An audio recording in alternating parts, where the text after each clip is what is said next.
Hello everyone and welcome back to the SteemTrail Gaming News. Today is the 5th August of 2018. My name is Kralizec and I will be one of your hosts for the evening. The other host is Tygergamer. Hey Tiger, how are you doing today? I'm doing excellent. How about you? I'm doing fairly exhausted this week. You know, my job as a community manager for Chibera is starting to ramp up, and it's just more stuff going on, and I'm actually not used to that, as most of the time I'm just gaming and writing. But now I have responsibilities. It's weird. Yeah, I bet it is. But that's not what we are here to talk about, though. We might mention Chibera somewhere along the line, as we have a few exciting things to talk about there. But we're here to talk about video games. Let's start by talking about what we've actually played this week. You mind if I go first? Go for it. So the first game I played this week is called Element.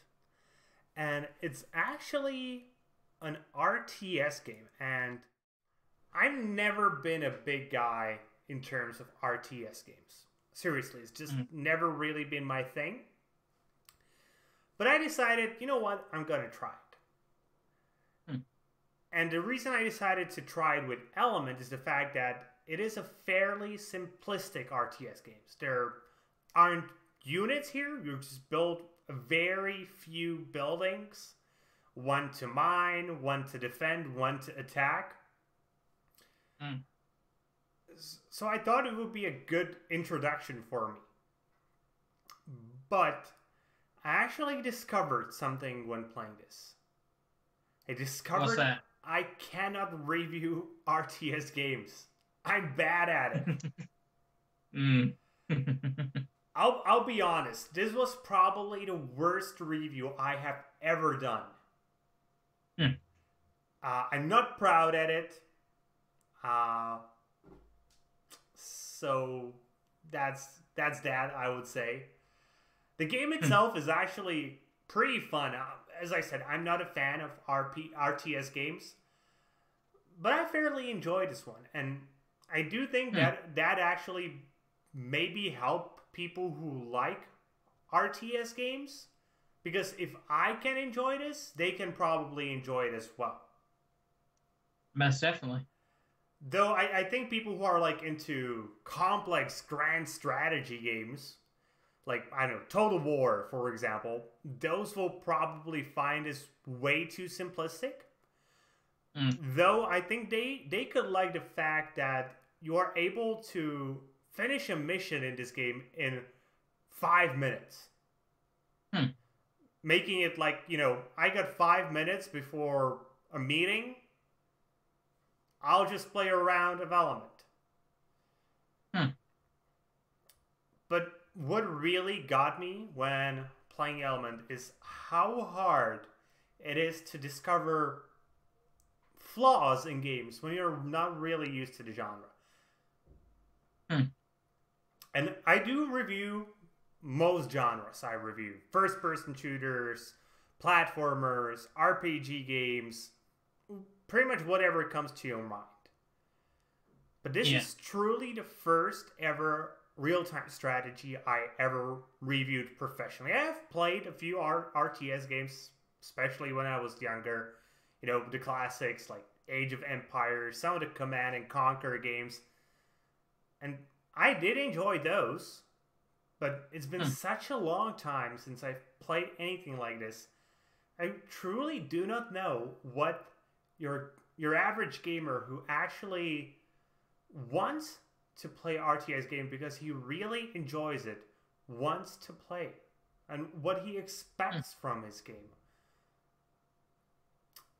So this was quite a unique experience for me, and I will be again honest, I've decided I will just not really review RTS games in the future, as I don't think it will really be beneficial neither to me as a reviewer, nor to the consumer. Okay. I don't think I can really give them that much more information than they can find from other reviewers. And I cannot even spin the review in a way that is completely unique.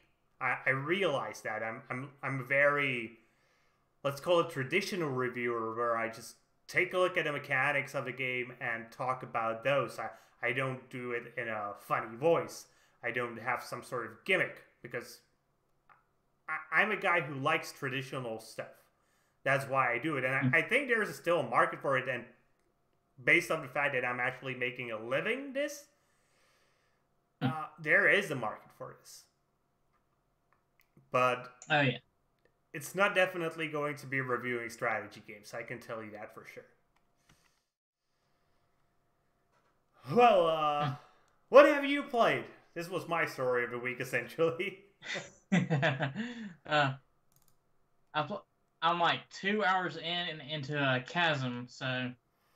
Oh, cool. I've actually played that as well, but tell us more about what you think of your initial Chasm experience. Well, for me, what Chasm is if you don't know, it's a Metroidvania game, and I've played quite a few of those in the past, and I would say one of the things, it does nothing new with the genre. You know, it's just your pixel style Metroidvania game where you go down to a mine, and each playthrough is randomly generated. But other than that, they really do nothing new with the genre. And don't get me wrong, it's not a bad game. Mm-hmm. It's just a average Metroidvania game. So if you still like those games, hey, if you're a fan of Metroidvanias, it's a good game to play. But if you're expecting anything new, there's really nothing new in Chasm. So I have to agree with you in saying that there's nothing really new to the game. But I think that wasn't really the point when making Chasm. Yeah, true. I think they mostly just focused on executing the stuff that has been proven to work really well. And I think they managed to do that spectacularly well. Oh yeah. I'm further into the game than you are. I'm about 7-8 hours in. Okay. I've crossed plenty of bosses. I wonder, have you fought any bosses yet? I fought the one like Wendigo. the one like wolf one. Yeah, the one that turns invisible. Yeah. And all that. Yeah, I've battled like 6, and my save game is right in front of another one. And I actually think I've played enough of the game at the moment to say that I can recommend this game. Oh yeah. The thing is that what surprised me, it has mixed reviews on Steam. And I would actually really like us if we could like take a look at a few of the negative reviews. If you So the top review is actually negative, and it's a pre-release review by a guy called Groovy. So let's actually switch to review so people can see it as well. And he says, I almost feel dirty writing a negative review, but sorry, I have to. The devs seem like nice people and are respectful at all times, even when people complain angrily on the forums. I want them to succeed. Problem is, I put down $50 on the Kickstarter half a decade ago, got a short demo, waited forever, and then to my dismay, I can't recommend this game. If I see a major patch come out and things have changed, maybe I'll come back and adjust. And then his points is, the music is mostly awful. The town theme is great, and there are a few others, but the mines theme is atrocious, for example. Here I would disagree with him. I think the music is actually quite nice. Oh, yeah. But I think music is so highly subjective, so I wouldn't really... some people will like it, some not. Next one is movement between 5 different maps is pointlessly obnoxious. And I don't think that has been a big issue for you so far, probably. No, it has not. And here I would agree with him. There's an item in the middle of one dungeon that you need to use 3 dungeons before. So you go get that item, then you go back, and you have to fight all the same enemies throughout the game. I understand. I can understand this point, but I think that's sort of part of the Metroidvania genre at large, to a degree. Oh, yeah. And also, not to mention, since they're going with the retro style, this was very common back in the NES and SNES era, so... And I would also argue that there is a teleportation scroll that takes you back to town, and it solves the vast majority of the problems you might have with that. You just have to not spend money on anything else, essentially, if you want to get that convenience. Yeah, and so far, me personally, I have not spent any money whatsoever, so... The procedural generation makes everything feel disjointed and spread out, not fresh. I don't think I really understand his point, to be honest. Do you get what he's saying? No. Concerning this ain't like your typical this ain't a roguelike type of game, so like the procedural generation only happens when you start a new playthrough. So if on one save the map will be the same, but it'll be different on another save. So yeah, I have not made another save yet. So it's not even on that, so. It's not even on a save. It's like on literally a new game. Yeah, that's what I mean. A new save. Yeah, so. I just don't get this point. Yeah, if you want to keep playing this game forever and ever and ever, maybe. But I think most people will play 1, maybe 2 playthroughs of this. So I don't think this is a big problem. Yeah. Okay, next one is the maps are big but feel empty. There are a bunch of custom jumping puzzles and stuff, and each individual room was hand-designed.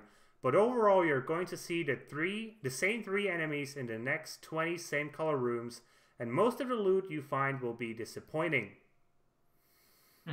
So here's actually 2 points in one complaint. So the first one is the maps are big but feel empty. I don't agree. There's always something you're doing. I don't either. Yeah. And the other one is most of the loot you will find will be disappointing. I don't know what he's really expecting. Is he expecting to find a new super cool sword that will double your damage and add a flaming debuff every 5 enemies? Yes, loot is sparse. Very sparse. And it doesn't provide super big upgrades. I will grant him that.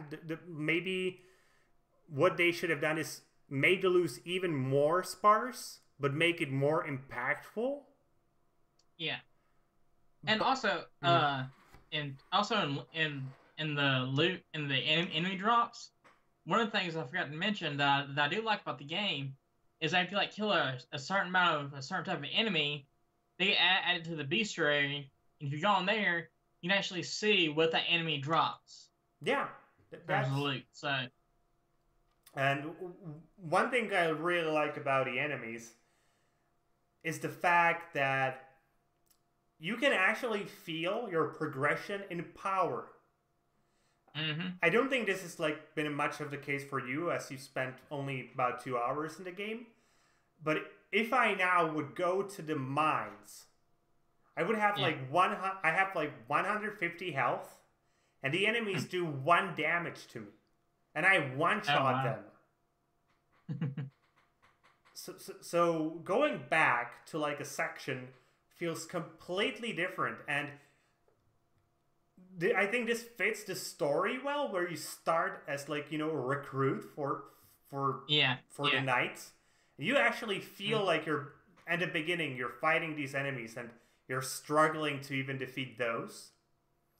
But then you come back and suddenly you're just one-shotting them and they're doing nothing to you. You don't care if you just literally run through them because they give you so little XP. Yeah. So who cares? Yeah. Yeah, okay. And also one thing that's happened to me on a few occasions is I'll be like alone, I'll have like 2 HP left, and I'll be so close to leveling up. I'm like, oh crap, I really need to get healed up, or otherwise I'll die and lose the progress I've made from my last save point. And one of the things I actually did kind of like is when you level up, you actually get your full HP back. So that's actually a fairly common mechanic, not only in Metrovanias, but yeah, I've actually I've been stuck on this one boss for a while, and I noticed I was so close to dinging. And it was a boss that was made out of several smaller encounters. So I actually, every time I would return to the boss, I would actually find a way so I could kill only 1 enemy on the journey towards the boss, so I could level up in the middle of an encounter. So I would not have to use the healing potions that I needed for the end part of the encounter. So it added a cool amount of strategy. Yeah, that's what I was getting at. Okay, his next point is save points are too spread out, in my opinion. Especially considering they designed every single enemy you face to require several hits to kill, and the weapons all have short range, except the Elven Blade. I haven't gotten the Elven Blade yet, so I cannot argue about that. But I think this was intentional. The save points are so far away from each other that, yes, you feel like, oh man, where's the next save point going to be? I'm so close to dying. I'm so far from leveling on. I need to play really well to get to the next save point. Okay, next up, there is basically no guidance on where to go next or what to do. Once you get to, say, the gardens, you've got several maps to keep track of, and if you hit a point where you wander aimlessly for hours exploring every nook and cranny to find 1 room on some other map, that will progress the game. Literally hours in my case, on 2 occasions.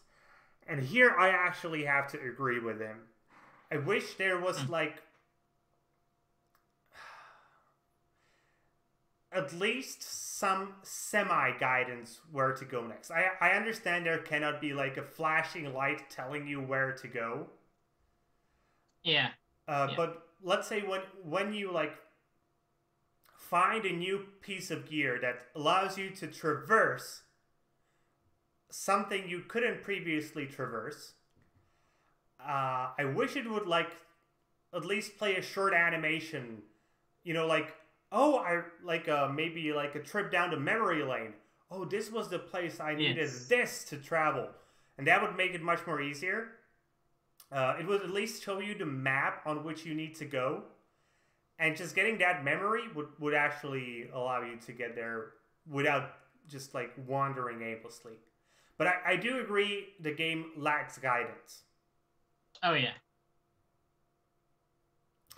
Okay, his next point is the weapons are bland as hell. It doesn't matter that there are 8 swords or whatever in the game because they all have exactly the same behavior. There are a couple that have a special property, but only the Elven Blade changes how you confront enemies. How about you don't use only swords? Yeah, there's different weapons in the game. I, I will be honest, I use swords only because Hmm. I've gotten comfortable to how they behave. Same here. But there are different weapons and they do Yeah, behave differently. I don't agree with this point at all. I don't either. Next is the loot, at least until you get close to completing the second map, is largely a huge letdown. I used my starter weapon on the second boss fight because the single other weapon I found was worse.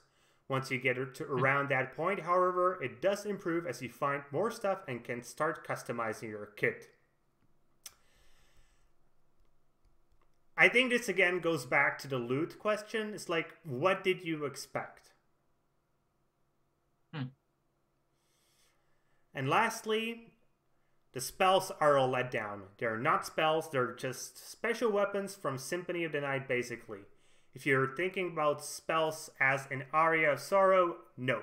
And here I have to agree. The thing Yeah, that's called magic is not really magic.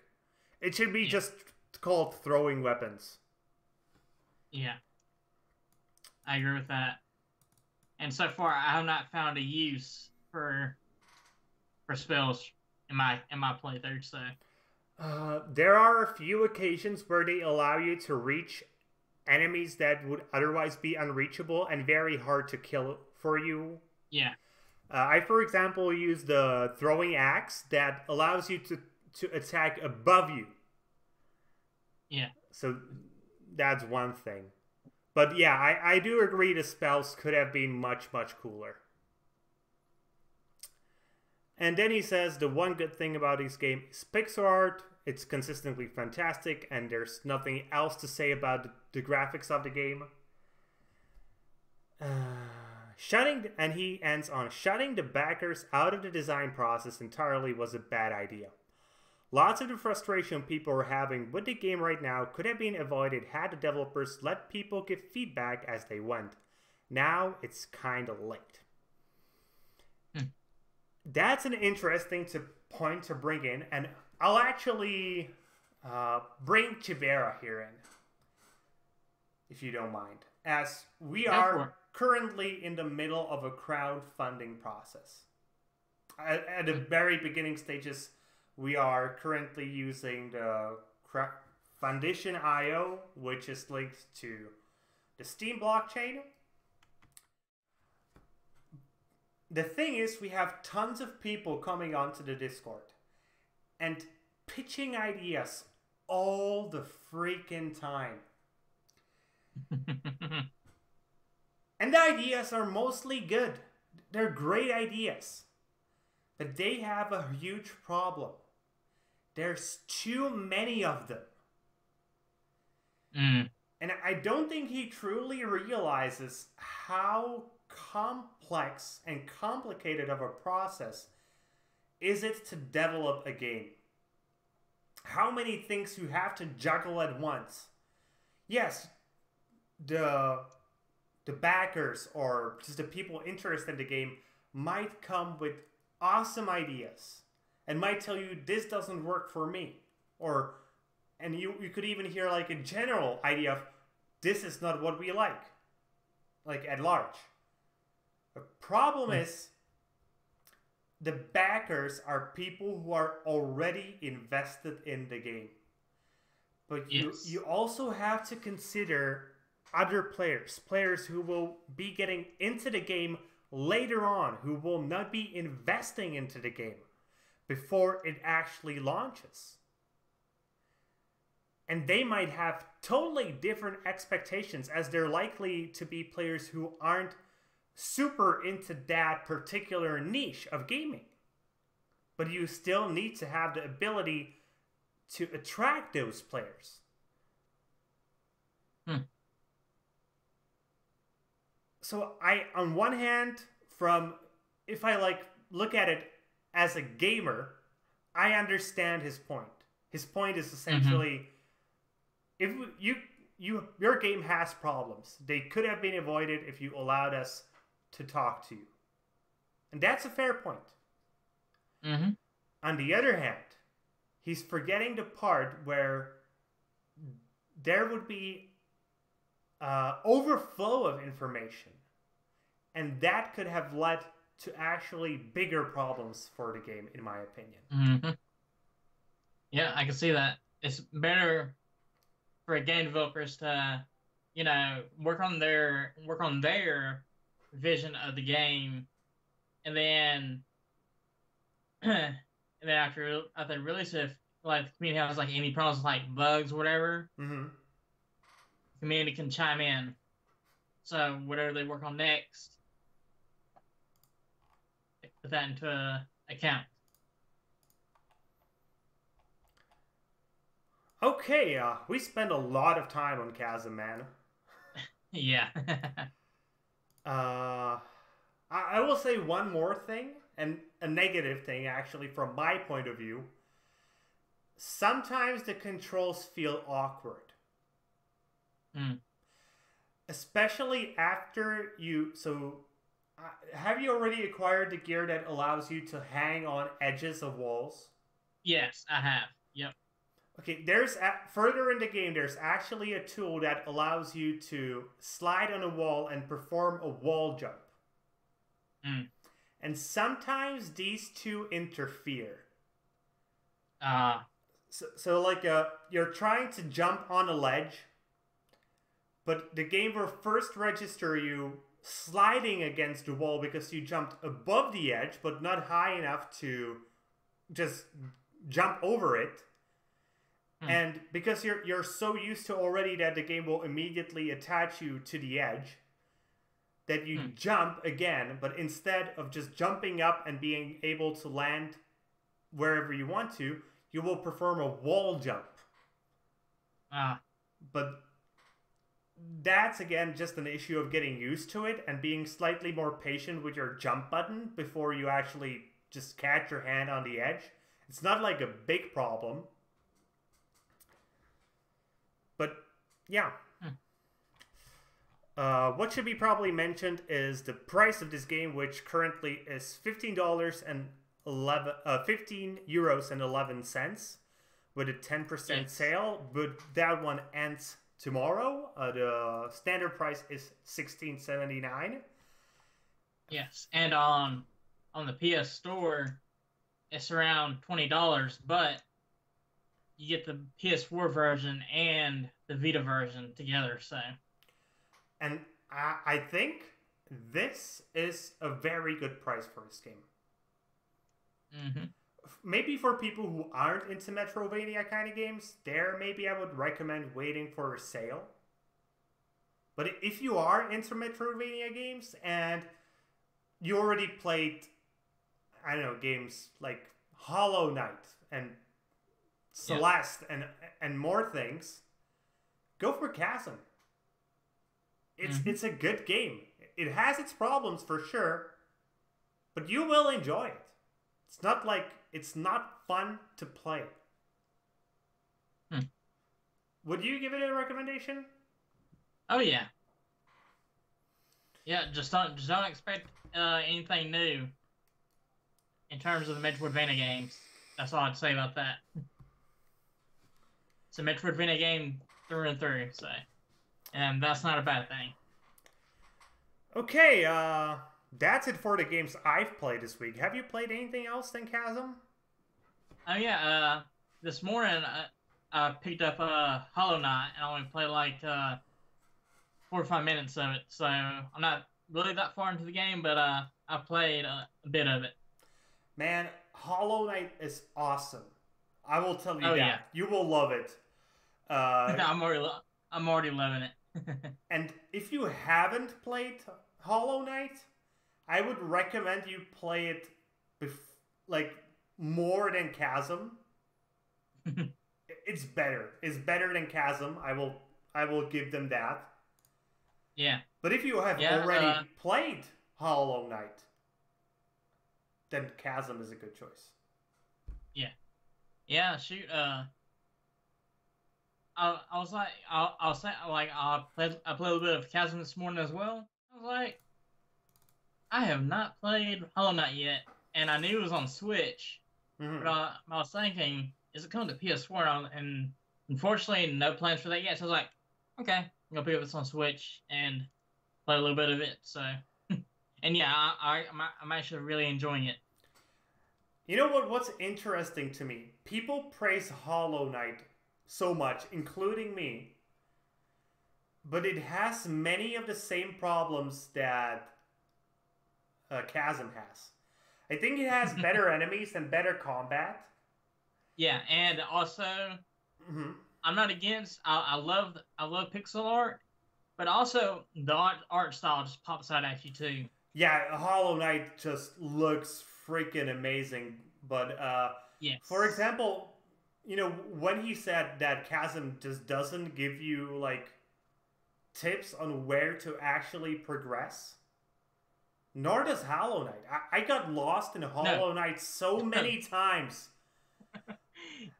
and Oh. I actually think Chasm handles this better because when you go to the mini Oh yeah. map in Chasm, you at least see like which rooms are still yet to be fully explored. Mm-hmm. In Yep. Hollow Knight, no, you just have a room there, No. and good luck finding where you're actually supposed to go. Yeah. Actually, like when I first when you first start out, you just have your sword and that's it. No other items. You actually have to go and find the what's it called, a photographer Yeah, you actually down need. in the well to actually get a map. Yeah, and there were Eh, times where I was like struggling to even find him. So yeah. I think it's just like an issue of. I loved Hollow Knight for its combat, so I'm not really noticing these problems, but the combat in Chasm is somewhat. It's competent, but not amazing. So I'm also noticing these other problems. Yeah. And also, yeah, just to give you an idea of where I'm at right now, Mm-hmm. for you and people that have played Hollow Knight, I found the guy that gives you the map of the first few areas, and also found that guy sleeping in that hut that thanks you for waking him up, Mm-hmm. and I think I also killed one of the first bosses too, which is like a sleeping flying bug. Man, it's been a So long time since I played Hollow Knight. I played it essentially as it came out for PC. yeah. So I don't remember, like, I spent at least 40 hours in Hollow Knight. Oh wow. So you're not really close to the end, I can tell you that. No, I know I'm not. I know I'm not. But apart from that, I cannot tell you much more. Yeah. Okay, Yeah, anything but else? Mm-hmm. so far I'm really enjoying it, and of course, if you're like me and own a PS4, but you also own a Switch, I'll say go and get on the Switch. Don't wait for the PS4 version. Yeah, that's Don't pick probably a it good up. idea. You can at least play it on the bus. Yeah. Okay, anything else you played this week? No. How about you? No, not really. Not even Rocket League, to be honest, this week. Oh wow. Though I want to mention one other game, which I haven't played, but I bought it this week, and it's a game if you want it, you should go buy it right now because it's on sale for $3, and it's not an expensive game. Normally, it's $7 normally, but it's Talisman, the digital edition. This is a Hmm. recreation of the Talisman board game, and it's a board game I loved since I was like 12, where I first played it when I was at summer camp. Oh wow. I actually have the physical version of the game, Hmm. and we play it like on parties. You know, when we like host a party with my girlfriend, and this is what we play with. I know our friends, or when it's like a Hmm. birthday party, we play with our cousins, and it's a really cool game. Okay. And the digital edition is is very well done. Is maybe even easier to play than the traditional board game version. And for $3, it's amazing. It supports online multiplayer, local multiplayer. and for $3, it's like a perfect game to put into your notebook, and it's something you can play when you're on vacation with your significant other or your family if you have like teenage children. You don't have to play cards when sitting on the balcony in your hotel. You can just take out your laptop, your notebook, and play Talisman. It's much more fun. Okay, moving on. Let's take a look at the news. And I thought today we'd continue our discussion on streaming video games, as several big companies, including EA, Activision Blizzard, and Ubisoft, not to mention Microsoft, about which we talked last week, are getting ready for this kind of service. So I have an article here from PC Gamer written by Austin Wood. And I have it here because of a few quotes. So, for example, the CEO of EA, Andrew Wilson, who was talking about this, said, "There was a lot of conversation on Origin Access Premiere. And from a gamer standpoint, the feedback was very, very positive in terms of the opportunity to access more great games at great value for reduced friction. And we expect that it will be a big plus for gamers over time. And like all subscription businesses, will take time to build. But we believe in the long-term potential of that, and as we've seen to be true with linear-based media like TV, movies, and music." And the other guy who I want to read is from Activision Blizzard, the COO, Cody Johnson, who said this: "First, it has the potential to significantly expand the reach of our big screen experiences to audiences that don't have a console and in some cases don't have a PC, depending on the streaming system you're talking about. Second, even for existing gamers, streaming systems should be able to provide more easily accessible experiences, reducing friction and enabling deeper and ongoing engagement throughout the day as the content is more available. And third, we think we in particular are well placed to take advantage of streaming and cloud gaming when it comes." The other thing he said was actually about the problems with streaming games, which I think is a more important part of the question right now. And he said, "There's a number of hurdles, but just as one example, latency requirements mean a lot in gaming. Lag measured in milliseconds can disrupt the gaming experience in a way that doesn't really matter for watching a movie or a TV show. So we feel like there's still work to be done before the tech is ready for mainstream adoption. We do think this will happen, probably not in the near term, and we are well positioned for when it does." So I think he pretty much mirrored exactly what we said last week. Oh, yeah. It's a service that will come, and I personally think it will replace mainly consoles, as PC gamers are more, let's call it, in love with their machines, and often they also use them for work, etc., etc. Yeah. But in terms of purely gaming, yeah, streaming makes totally sense. It's just not ready yet. Yeah. And also in terms of like the Netflix of gaming, I like to call that like I like to call it Gameflix. But yeah, like we're already starting to see those type of services come out with like PS Now and Xbox Game Pass, which, in my opinion, I think Game Pass is better than PS Now because at least on Game Pass you actually download the game, so for like $10 a month. So I personally prefer to buy games, to own them, rather Yeah. rather than to buy games as a service. Mm-hmm. Yeah. But I do understand the appeal in it.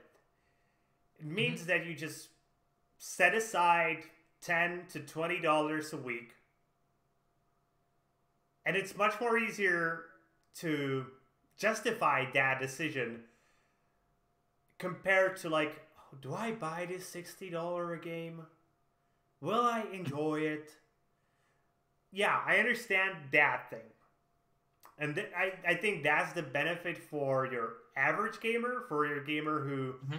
doesn't have a niche, doesn't exactly play games apart from, let's call it, the big titles, the AAA games. Those he Yeah. enjoys almost always because those are geared towards your average gamer. But when it comes Mm-hmm. to smaller niche games like Chasm or Hollow Knight, as we talked, yeah, there it provides him with the unique experience of actually being able to trying them out Mm-hmm. without Yep. the upfront cost. Yeah, and for what like me, I actually have had Game Pass since December, and I would say the main use I've gotten out of it is going back and playing like, 'cause like Xbox One has backwards compatibility, so Mm-hmm. I've been going back and playing like some of the older like 360 games and original Xbox games that appear on Game Pass, so that I don't have to like spend like $10 or $20 on an older game. So Yeah. that's what I mainly use mine for. So. And from the company's standpoint, I understand that subscription based gaming is like the golden goose. Mm-hmm. Because instead of, relying on, we release this game, we make a ton of money, and then we have to budget it over the next year or two before we release our next game. And that's actually the reason why publishers are so successful at buying smaller studios. Because they can provide Yep. them with the cash flow because they have so many games releasing throughout the year. Yet still, they also need to rely on these big cash cows that give them the majority of the money. Yeah. So having access to just a steady flow of cash makes research and development so much more, not easy, but let's say secure. You're never really at risk that you'll run out of Mm-hmm. money. So I understand also that point, but it's still not ready. Oh yeah. 5 to 10 years depends on how 5G will pan out, I think. Yes. And also, Mm-hmm. yes, I've actually did have both. At one point, I did have PS Now, and that compared to Game Pass, as of right now, is a Mm-hmm. piece of crap. So that's because of the current infrastructure of our network. So Yeah. Well, let's move on to the next topic. This one will be quicker as it's pretty much just a congratulations to the famous Fortnite streamer Ninja, who has now hit 10 million subscribers or followers on twitch.tv. That's insane, man. 10 million people watching somebody play games. yeah, really. So a little bit of history for Tyler Blevins, which is the real name of Ninja. He actually started as a pro player back in 2009, where he was playing Wow. Halo 3 for big teams like Cloud9, Team Liquid, and he started streaming in 2011 when Twitch was still called Justin TV. And when Fortnite became a thing, that's what he started streaming, and it just jumped him to this incredible status. So, congratulations, and I'm a bit jealous. uh, you know what's funny? No, yeah. Uh, I even though I don't play it as much anymore, I'll play it once in a while. Mm-hmm. Is I'm actually one of the OG Fortnite players, so Yeah, uh, you should have just stuck with it. Should have you? yeah, I know. but then what the thing that would suck is getting stuck, sticking with it. Then that's what I'll be known for. And if I go and deviate, do something else, it comes crashing down. So Yeah, I'd rather play different stuff than stick to one game. So I think there's like a huge hard balance to do that. The one person I think who managed to do it flawlessly was Total Biscuit. You yeah, know, you remember he in the early days, and that was the days where I actually discovered him was when he was making like little dungeon guides for World of Warcraft. mm, What was the name of the dungeon where I watched him do it first? It was one of the troll dungeons. mm, I, I think it was Zul. It was Zul something because all the troll dungeons are called Zul. It's not Zulaman. It's not Zulfarak. I don't remember, but it was like filled with poisonous bosses, and he was like complaining, "Don't stand in the poison. Just please don't do it." And everybody was constantly standing in the poisons. uh, But over time, he was like, okay, you know what? I'm gonna try something new. I've been also playing this other game, so I'm gonna try to review it. And in the end, that's what became his business. yeah, Before he sadly passed away. yeah, But I agree that swapping from when you're known for one particular thing into other things is hard. yeah.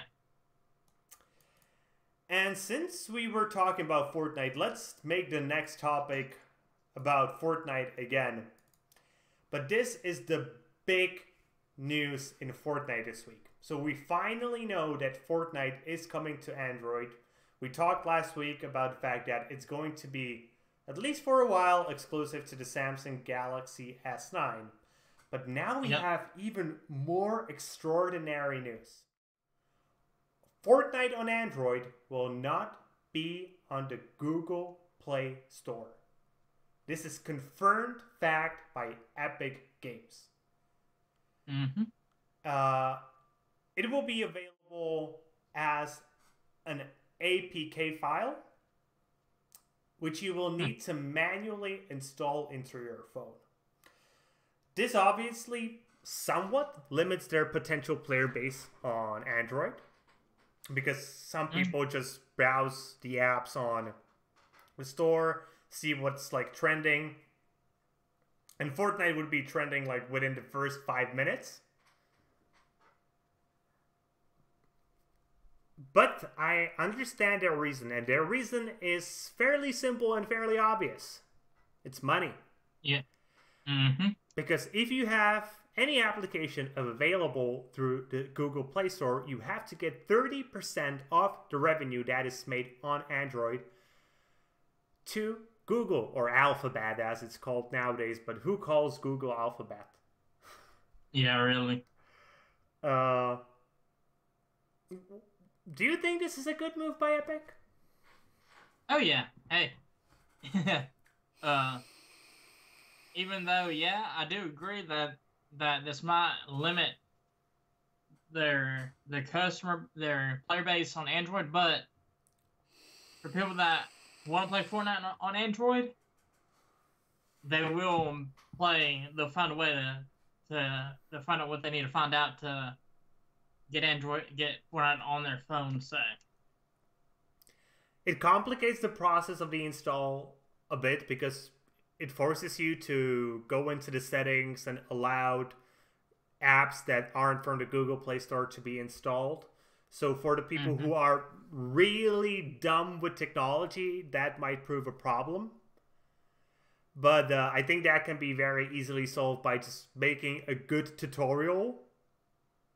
yes. And if Epic doesn't make a good tutorial, they're dumb. I will say that right now. Yes. They need to have a really good tutorial on how to install this game. And I think they carefully wondered, like, okay, how many percent of players will we lose by not being on the Google Play Store versus the 30% revenue that would be going to Google. And I think they made the correct decision. I think they will lose, like,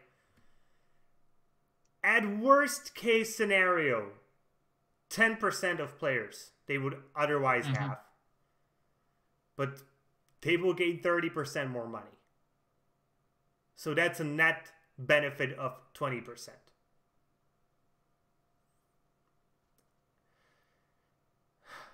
But there's an additional thing I would like to talk that's connected to this. I think this is setting up a precedent that has yet to be seen on Android. There are companies like Epic in the case of Fortnite and other gaming titles that are sufficiently big or are like just the thing right now to do this in the future as well. But more importantly, I actually think this will be used in the future by people who develop very specialized pieces of software for Android. And I think the best and easiest example here is Adobe. You know, Adobe is like literally when we change images digitally, we call it photoshopping. They're such a huge deal on the market of photo, video, and these things editing. And they can just say, you know what? We're tired of the Google Play Store. And the people who want and need their apps will just go and buy them directly from them. And I think this is even more the case with software because the people who need specialized pieces of software like Photoshop for mobile or Premiere for mobile, they are usually very technically savvy. And they have zero problems with installing apps on their phone manually. They don't give a shit. In the end, I think it's even simpler for them than going to the store. They probably already done it a bunch of times because they wanted to try something their friend made. Like, they probably have a friend who's a developer and he said, I made a game for Android. You want to test it out? They were like, yeah, sure. And they know how to do these things. So in fact, that's actually one of the reasons why I decided to go for an Android phone, not a freaking Apple phone. It's because it's more open and open source. So, well, to a degree, let's call it. Yeah, to a degree. But yeah, I think this might actually change the Android software market by a bigger deal than anybody's expecting. But it's just my guess. We'll have to see for ourselves what the future has in hold for us. Okay, moving on to the next piece of news. We're actually going to go back to Fortnite for a moment again. There was a really interesting piece on Game Rant this week about parents hiring Fortnite coaches to help their children to become better. This might sound super insane to anybody who's not a gamer. Like, why would I hire somebody to help my kid get better at games? But if you think about it more deeply, especially if you are in any way familiar with the gaming industry, it makes 100% sense. I don't see a single difference between hiring a coach for your kid who's good at soccer or hockey to hiring a coach for your kid that's good at Fortnite.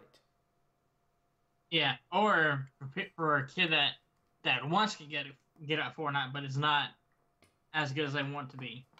Yeah, it's exactly the same thing.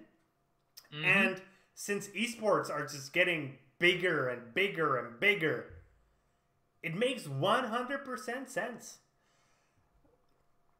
Interesting thing here are the prices. It seems that the price is about $15 to $20 per hour, or about $50 for 3 to 4 hours worth of coaching.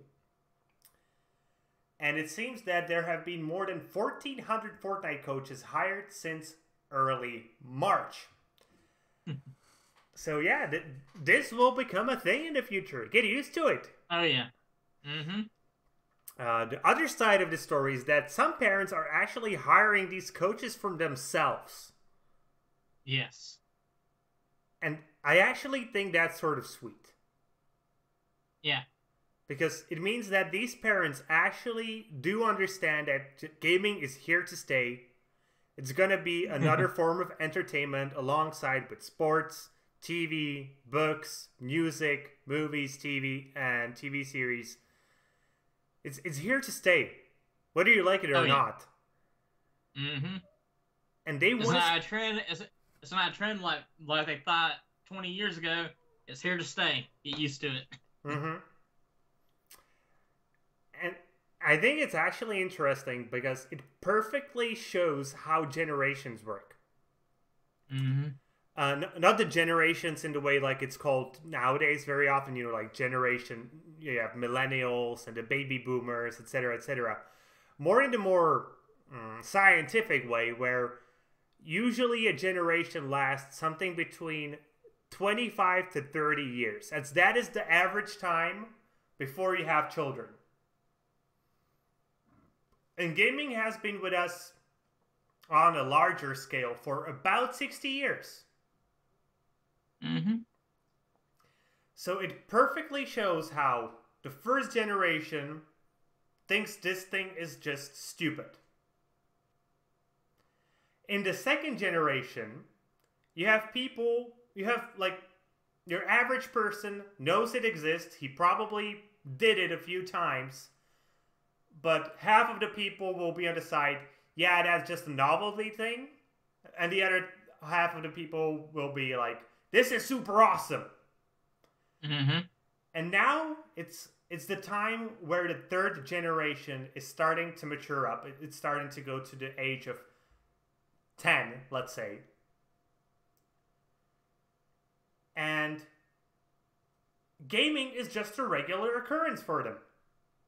Mm-hmm. It's no longer a niche thing. It's just everybody plays games. Whether it's on your PC, on your console, on your cell phone. Everybody just plays games. It's the same as with TV. Mm-hmm. And the parents who were the people who were really excited from the previous generation, those are the parents that are hiring coaches for those children and for themselves to become better. Mm-hmm. So I think this is like a cool, perfect sociological study to a degree even. Yeah, in fact, one I forget who it was. I think it was the Wall Street Journal actually reported on this first, and they actually got to talk to a few parents, and quite a few of them. One of the reasons why they do this is because for the kids, it's starting to become a social thing. Mm-hmm. So yeah, I do agree with that. Okay, let's move on to our second to last piece of news. This one will be fairly quick. It's pretty much just an announcement. Artifact, Valve's card game, the Dota card game, has finally got a release date. The reason why we are talking about this is I do sincerely believe this will be the biggest game release this year. Not only because there will be games that will be bigger in terms of sales, I believe. But this will be the game that sticks and creates a new esport. Okay. It's going to come out on November 28th. And unlike other card games, which are usually free to play, this one actually has an upfront cost of $20. And it's your card game mixed up with a few MOBA mechanics. So, for example, it has lanes. And yeah, I can't wait for this. I love card games, and I truly want to be the guy who will be streaming this. I really want to, but I'm sort of scared that because we're planning to go somewhere around Christmas for a release of the first beta version to the public of Chibera, that it will slightly interfere with my plans of streaming this as the community manager. That will be an insane time for me, and Christmas will be insane for me as well. I will not be able to enjoy Christmas properly this year. Oh, wow. Okay, and our last piece of news. This one is more like just cool, and it's not totally video games, but I just had to mention this. So most of you will be familiar with Magic the Gathering. And one of its rarest card, the Black Lotus. Why am I mentioning this?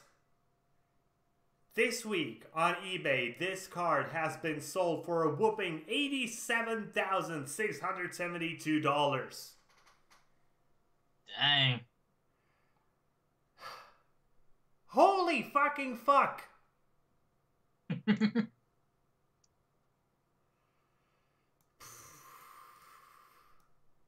This is insane.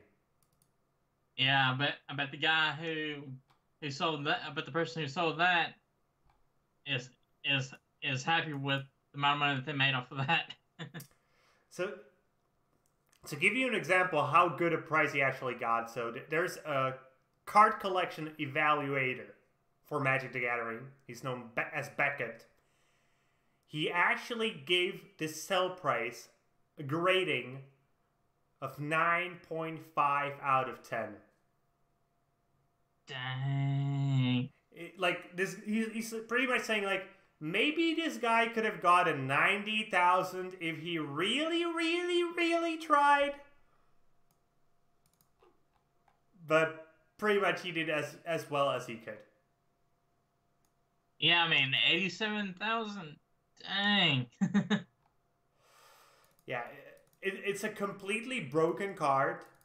By the way, the card does this. It adds 3 mana of any single color of your choice to your mana pool, and it also can be used as an interrupt. So it's completely brokenly overpowered. And there are only 1,100 available in total. Dang. And they were printed only for the alpha set, not even for the release set. Back in 1993. Wow. So you can see why this card is so exceedingly rare and thus pricey. I would have loved to have it. That would give me money to buy an apartment. And probably still have money for a car. To be honest. So for me, that card, I could use that. You can use that money to pay off the house that I'm living in right now. So yeah, it's just bonkers. Yeah, it is. Okay, and that's it for the news this week. Or you have anything else you would like to talk about? No, I do not. Then let's move to the game recommendations for next week. Would you like to start? Yes. First off, I'd like to recommend a game called Overcooked 2. It's pretty much a cooperative cooking simulator game. And why do you want to recommend it? Because, cooking simulator, if you say it like that, that doesn't sound so exciting.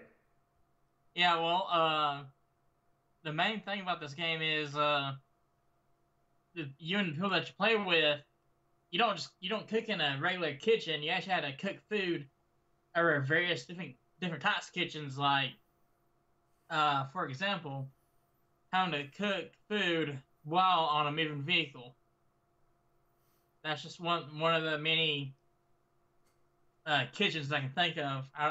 But it's just like a weird, crazy cooking simulator game And that you can play with your friends.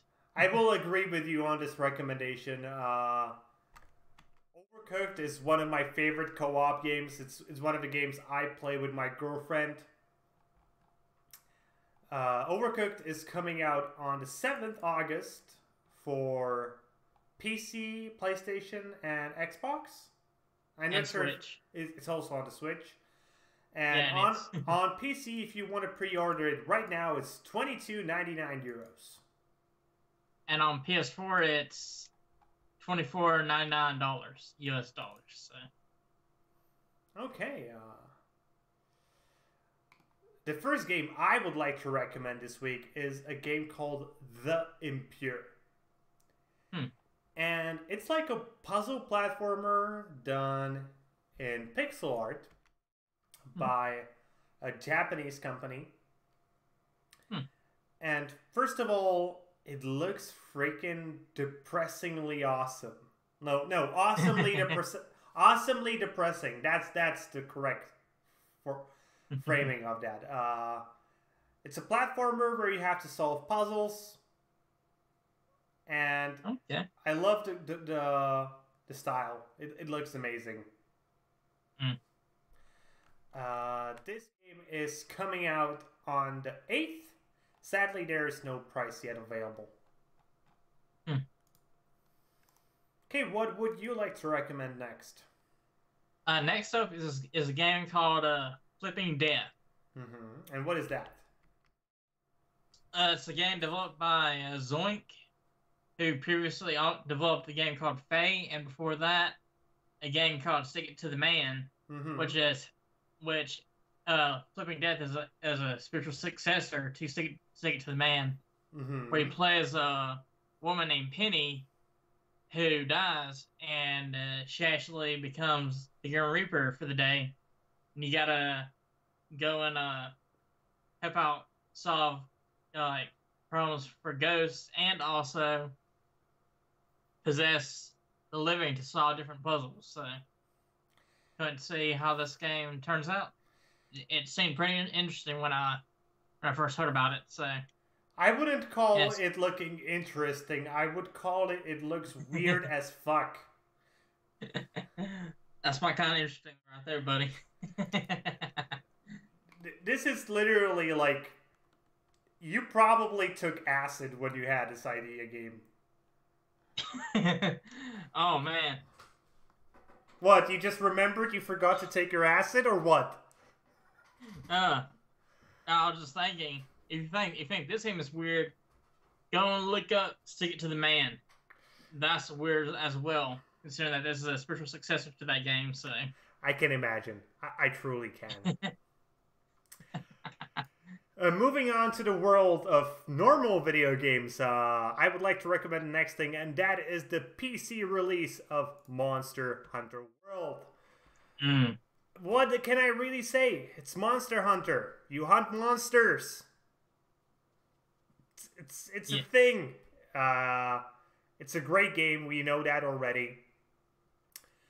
You do need a fairly powerful computer to run it. I will mention that. You need at least like a middle-of-the-line computer to run it.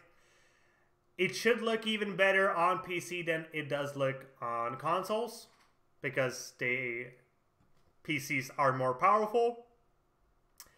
I'm still not sure whether I will personally be trying it out, because this game, like, if I bought this, because this is not a game I could get from the devs for free. If I bought this, I would want to finish it.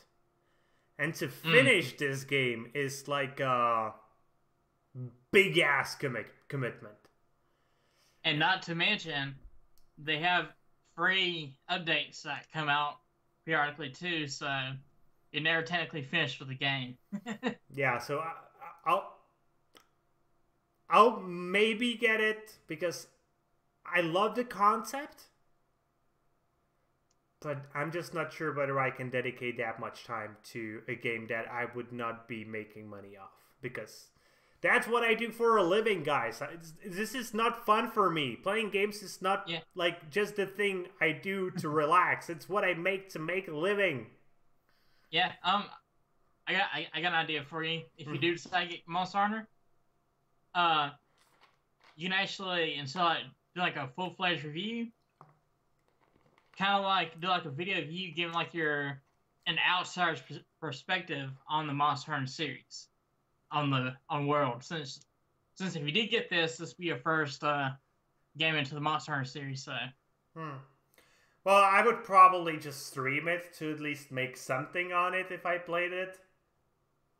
Yeah, that's what I did. I streamed about an hour when it first came out. But I will probably not be getting this, to be honest. Okay. Okay, what else do you have to recommend for next week? Sorry. We forgot to say when it is coming out. I already closed the freaking window. Monster Hunter World. It's coming out that night. Yeah, it's coming out on the 9th August, and the pre-order price, as you might have guessed, is $59.99. Mm-hmm. Okay, what was the game you wanted to recommend next? The final game I got to recommend is We Happy Few, which is coming out on the 10th of August. Mm-hmm. So this is already available on PC. This is a swap situation. You got Monster Hunter World first, but We Happy Few first. Yes, but you don't have the full version of it yet, so... Yeah, boo-hoo. It's early access. It's a thing people do these days. Yeah, I know. But, yeah. If you haven't heard about it, it's a game that takes place in the alternate 1960s. And pretty much Germany has won World War II, and the British people are being oppressed, so in order to be a little more happy, they take a drug called joy. And that's the story aspect of the game. So far, they did say they changed stuff from the early access, so just have to see what they changed. And We Happy Few is coming out when? August 10th. And right now, where is the price? I don't see the price. What's the price? Is it $60? PS4 is around 50. Okay, I'm gonna assume it's the same for PC. Yeah. Okay, I got one more recommendation, if I may, and that is a game called Infinity Racer. And this is not really a racer. It's more of a just casually flying around game. It doesn't have a story. It's not about beating your opponents. It's just about flying as far as possible as you can before you crash. At high speeds. And I think this is a perfect game for actually your dad who comes from work, is tired, and he just wants to mindlessly stare at a screen.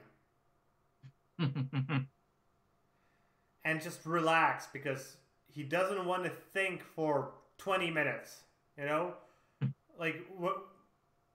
I don't know. Did you ever even have, like, quote-unquote, a real job? Yes, I have.